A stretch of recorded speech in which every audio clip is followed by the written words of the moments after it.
Barbie Forteza may mensahe sa mga nagsishop sa kanila ni David Lee Cauco. Obvious na nakukulitan at nawiwindang na si Barbie Forteza, ang lead actress sa Kapuso primetime drama, sa mga katanungan sa personal na buhay nila ni David Lee Cauco. Inalis na ni Barbie ang pantasya ng ilan sa mga followers nila ni David na maaari pa rin silang magkatuluyan sa totoong buhay, dahil boyfriend pa lang daw niya si Jack Roberto, at baka magkakahiwalay pa sila. Prangka na sagot ni Barbie sa tanong sa Gala MediaCon para sa pinakabagong Barda Team series sa GMA7, ang TV adaptation ng classic film na Maging Sino Ka Man, na pinagbibidahan ni Sharon Cuneta at Robin Padilla. Una po sa lahat, I would like to acknowledge the presence of our beloved supporters na nandito ngayon. Magandang gabi.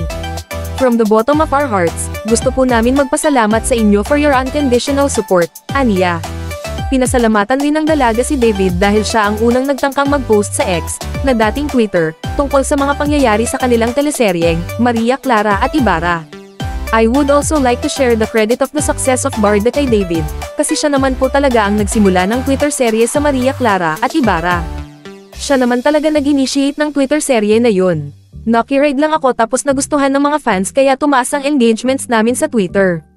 I'd like to share the success, of course with David dahil grabe din talaga yung hard work and yung dedication niya to make us work, to make this partnership work na parang parehas kaming nagbe-benefit, and parehas kaming nag-gain ng friendship sa isa't isa, throughout the process of working together, kwento ni Barbie.